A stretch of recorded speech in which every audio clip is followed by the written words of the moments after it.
Big Bang is already mentioned in the Quran in Surah Anbiya, chapter number 21, verse number 30, which says, Avalam yaral lazina kafaru. Do not the unbelievers see? Anna samawati wal arda kanat ratkan faknahuma. That the heavens and the earth were joined together and we closed them asunder. What you're talking about, the Big Bang, is already mentioned in the Quran 1400 years ago. Who could have mentioned that? Okay, peace of Christ to all. First, in here you see, guys, how the Muslims lie to you. He just said that the earth and the sky, they used to be one and they are separated. The Big Bang says that everything created by explosion, not the earth and the sky used to be one and they are separated. To say the earth and the sky was one and separated, it means the earth was exist, the sky was exist, and they are just separated. So what Muhammad is talking about, this is the official government website of Jordan, and this is what Jalalain, the master of the masters of Zakir Naik, look what he is saying. He said that the heaven and the earth were close together and we parted them. We made the seven heaven and seven earth. So the earth was exist and the heaven was exist. And all what Allah did, He separated them. Not the Big Bang. The Big Bang says there used to be nothing.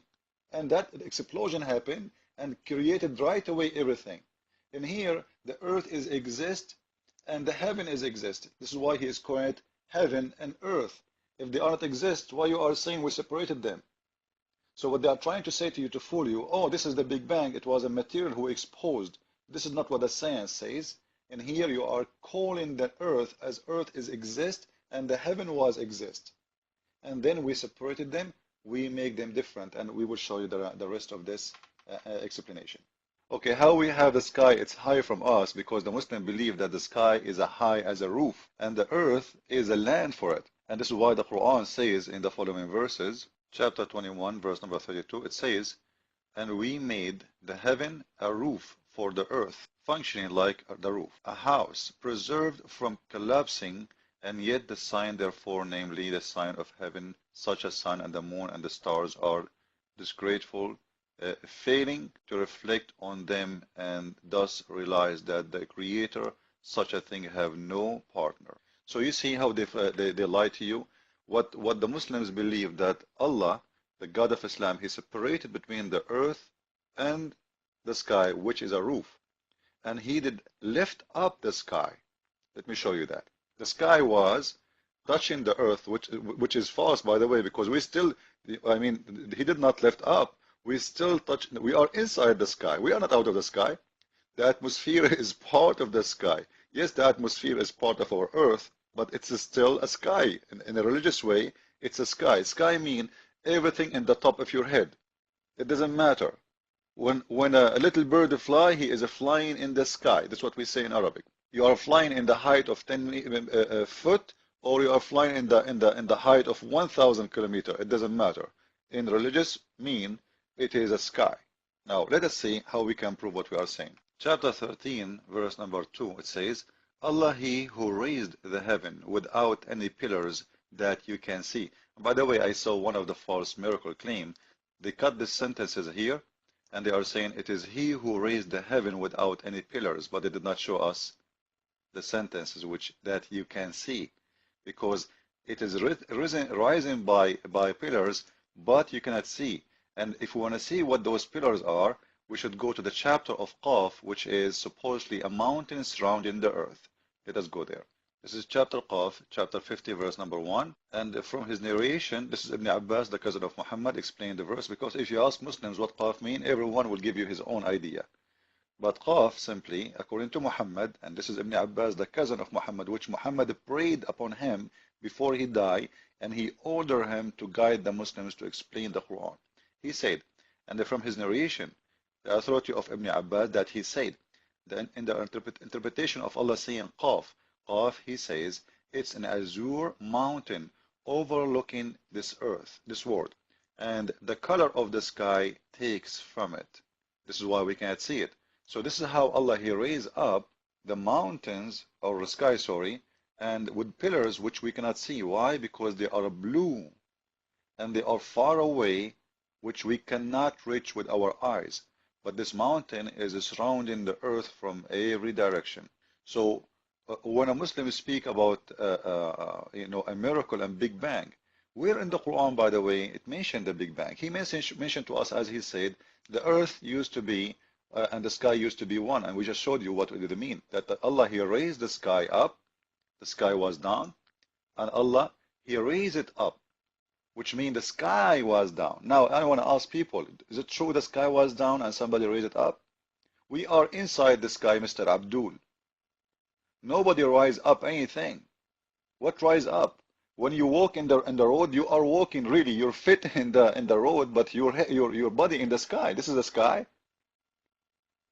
Sky is an inch in the top of the earth. This is part of the sky, because simply everything is a space, is not a solid, is in the sky. The sky in Islam is not really what they say to you, the space outside. No. And by the way, they might say to you, even like the Quran speak about a protected roof. Like in here, the heaven is guarded. Somebody will say, see, this is the atmosphere. You know what? This is a lie. Quran never speak about the atmosphere. What the Quran saying here about the heaven is protected. It's not the earth is protected. The heaven, read it, you see? Which means the sky is protected. Protected from what? To understand, this is why you need to have a full knowledge of Islam before you answer. You know, the Quran says that when shaitan or genies try to go out of the heaven, out of the earth, sorry, Allah will shoot them in their ass with missiles, which is lamps and stars. Let us see that. Chapter 67, verse number 5. And we have from of old adorned the lowest heaven with lamps. Lamps is the stars. Nobody can play with it. And we have made such a lamp as missiles to drive away the evil one, and have prepared for them the penalty of the blazing fire. So if a shaitan try to go out of the earth, Allah will shoot him. This is why in chapter 55, verse number 33, Allah He say, "O you assembly of jinn and men," He changing the human and the genie. The genie supposedly are the Satan too. If it is, be you can pass beyond the zone of the heaven and the earth. Pass ye, but not without authority shall be able. And the authority in here, according to the explanation of Muslims, according to Muhammad, the authority is only prophet of God, they can go to Allah. No one else from the genie or the human, they can go. And this is why Allah will shoot them. You see? "O on you will be sent, O evil ones, a twin of a flame of fire to burn and the smoke to shock, and no defense you will have." So Allah, He have a defense system. If somebody try to go out of the zone of the earth, He will shoot him by what? As we showed you in the other verse, by the stars, not by normal missiles. Those missiles are stars. And here we ask, how you can shoot a little genie, which according to Muhammad, he sleep in your nose. Imagine how small. You want to kill him by a star? How a star is going to hit a genie? He live inside the earth. Remember, the missile will shoot the genie before he go out of the zone of the earth. So how you want to shoot a genie when he is very small by a star? What about using a bullet? So the whole story, they say to you the atmosphere is in the Quran false. As you see, this is the atmosphere. There's no atmosphere here. It is Allah guarding the sky, not guarding the earth. You cannot go out of the earth.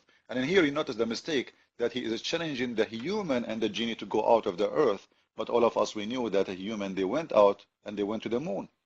So Allah challenged false. Muhammad, he never thought that this is ever will happen. And when a Muslim speak about the Big Bang, I wonder, like, so why Allah is speaking about the first days, the second day, the third day? You know, do really, first of all, the Big Bang is a theory, by the way. It's not a fact. For me, it's just a stupid theory. You know, the Muslims, they speak about it as a fact because simply somebody told them. This is what the Muslims do. Muslims are the same as bacteria. They copy each other. Nobody uses his brain because they are infected by the bacteria of Islam. You know, first the Big Bang says that something explodes, and that explode make that everything. In the Quran, Allah is saying that He created the earth in 2 days. Then everything in the top of the earth in 4 days. The water, the trees, etc., as you see in the front of your eyes. Then He went to the sky to create the sky. The sky was not exist, which means the earth was first, the sky was after. And by the way, in chapter 41, verse number, sorry, in chapter 79, you will see in here, he's saying the opposite, which he's saying in once, he's saying the earth is first, and the other one he's saying the sky was first. And this is a contradiction, but I will talk about it in the second video after this one. But in here, you will notice something, that there is no Big Bang because Allah, He did not, supposedly, according to Quran, create by explosion. There's first day, second day, third day, fourth day, and we will see in the following video how we can expose more about the flat earth and the shape of the earth and the Big Bang more. Follow with me with part number 2. Thank you. God bless you. Christ is Lord. Islam is false. Ameen.